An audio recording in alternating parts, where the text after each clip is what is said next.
I don't think that the 24 points was a constructive way of discussion, nor was it necessary. I think that it would have been forward if you'd got to what I perceive as the actual core of the problem. That is to say, I don't think that anyone would say that there is any, that there's nothing wrong with Islam, the expansion of Islam, or the treatment of people in Islamic countries, and so on and so forth. You can use whatever criteria you want. Most people say there's a problem. So, you know, I just think it's a pretty irrelevant wasting any time discussing that.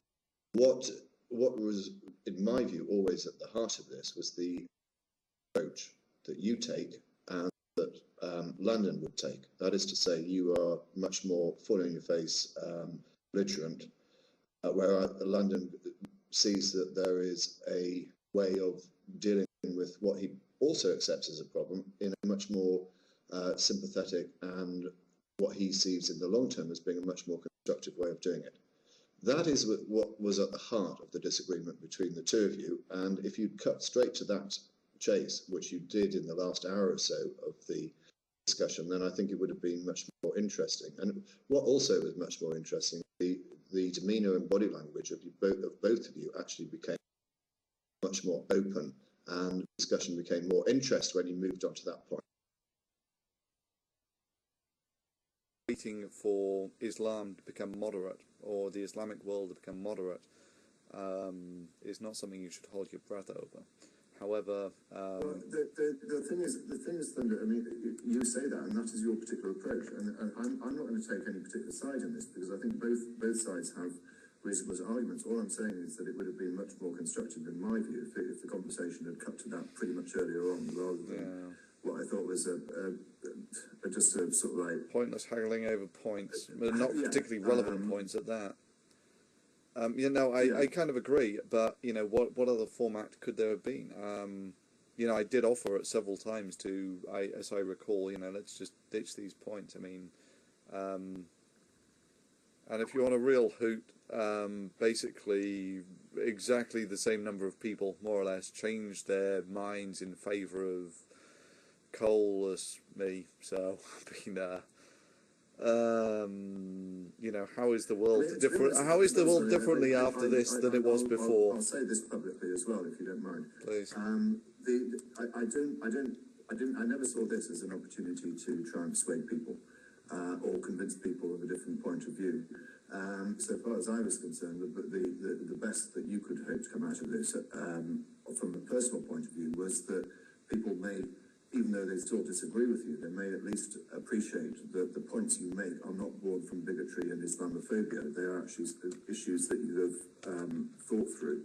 And my criticism, as you well know, of your videos was that your message appeared to be quite the contrary, namely that they were based on Islamophobia, bigotry, and intellectual arrogance.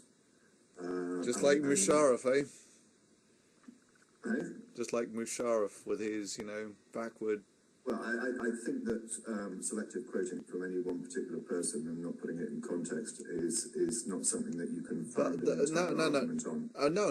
The reason that he had that argument, DPR, the reason that he was forwarding that argument was exactly the same reason I was forwarding it.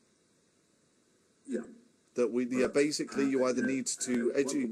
What are you trying to say? That because you've got the leader of one Islamic country who ended up in that position by reason of a military coup, that by quoting him you have the support of all Islam and all Muslims? I mean, how many death threats or attempts on his life were taken by his fellow countrymen? I mean, he doesn't even speak for the entirety of his country, let alone the entirety of Islam. Well, neither does anyone in any country, DPR. Yeah, it's a fine point, but it's not your strongest point, and to try and milk it for more than it's worth just degrades your argument. DPR, what are you talking about? DPR, I put forward an argument. I put forward the verbatim same argument, and you say that it's cheap when I do it, just because, you know, I was quoting someone. I put forward almost verbatim. I said it was cheap to place too much reliance on a selective quote by one person. Well, actually, I came to the same conclusion from a different path. In other words, I came to the conclusion independently, and it's interesting to see that. Good for you, but it doesn't make your point any stronger. Yes, it does. Well, we'll disagree with that. But No. When you've got leaders of one of the most populous countries in the world, basically making a point, then maybe there is some validity to that. It is not definitive, and you were trying to raise it, in my view, to a point that was stronger than it really was. But leave that aside. But do you contest? I'm disappointed with the way in which you ended by, or the comment that you've just asked about, does anyone know an Islamic artist? Yeah. Where do you think that is going to get you? I'm just curious. An answer to it. No, I'm curious. I'm legitimately curious. What? No. I mean, you've read all sorts of intentions into that. Please. Right.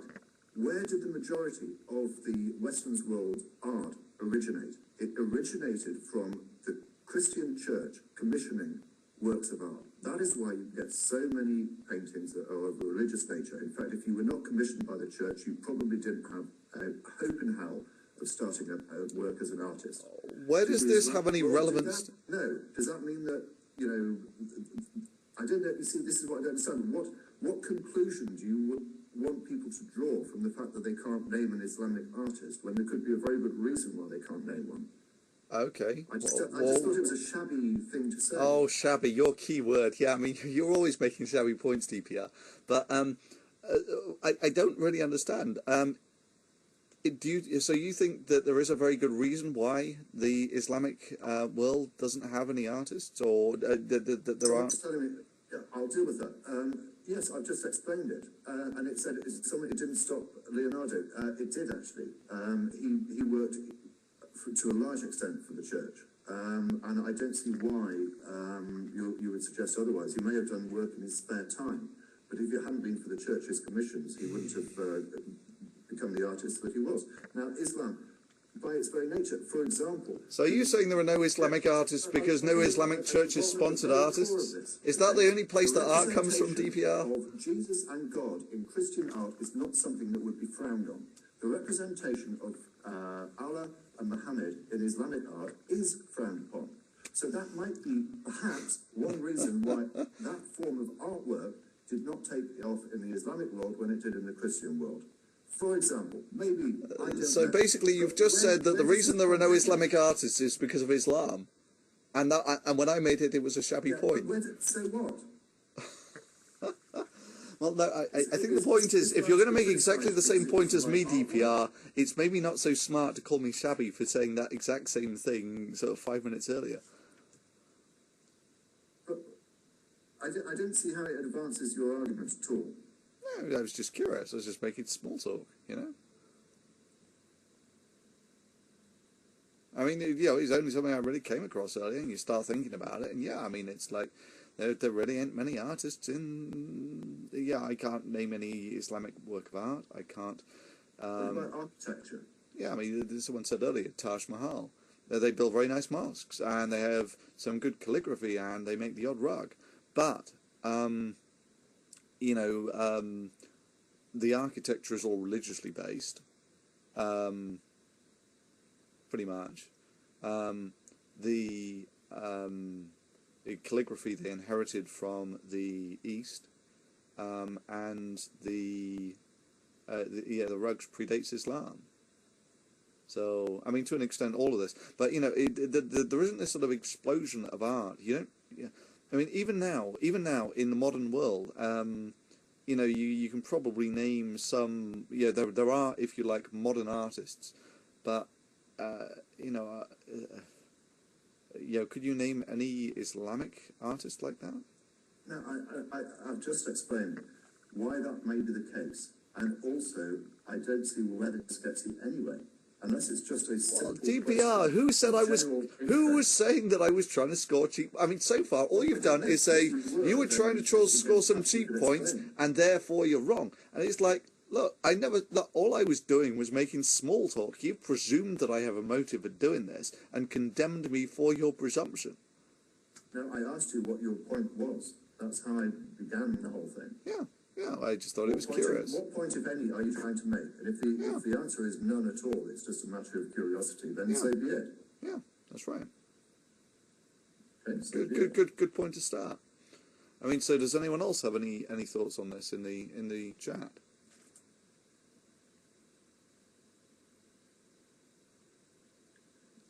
Bullshit, your tone of smug voice says it all. Whatever. You do this for 5 hours and,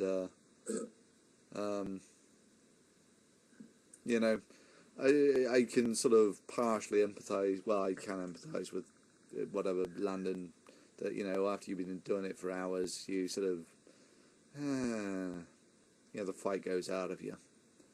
I think what people are more interested in, to be honest, is whether you're actually going to debate Nephilim. Well, wouldn't that put debate or discuss? Well, you won't have a discussion. It's a very structured debate, as far as I understand. Yeah. Nah, I mean, what's the point?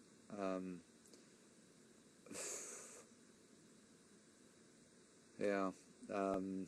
I can see a point. I think it'd be very interesting, and I think it.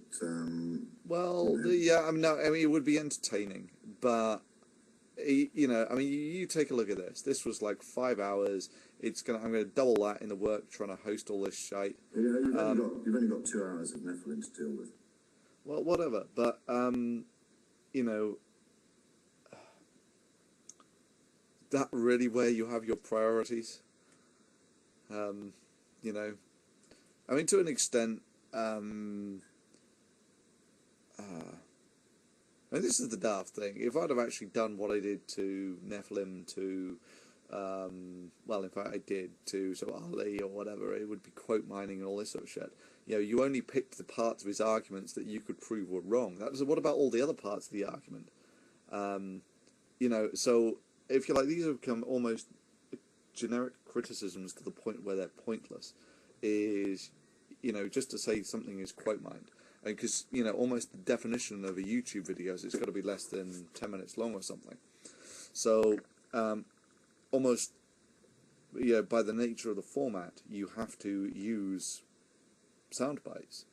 And, you know, you have to choose those sound bites to be representative. Yeah, and sometimes that's not particularly easy. And, you know, quote mining is only quote mining if you actually sort of change the meaning of what is said by the quote that you've taken. You know, for instance, if I say we should never kill all Muslims and you quote that as we should kill all Muslims, that would be quote mining, right? But you know, to partially quote it and keep the same meaning is not actually quote mining. In other words, you can quite honestly sort of chop what someone says down and keep the same meaning without it being quote mining. That's one of the generic criticisms that's really started to do. It annoys me more than most, because if you like, it is a generic criticism that could be labelled at any YouTube video, any video whatsoever. All you have to do is say quote mining.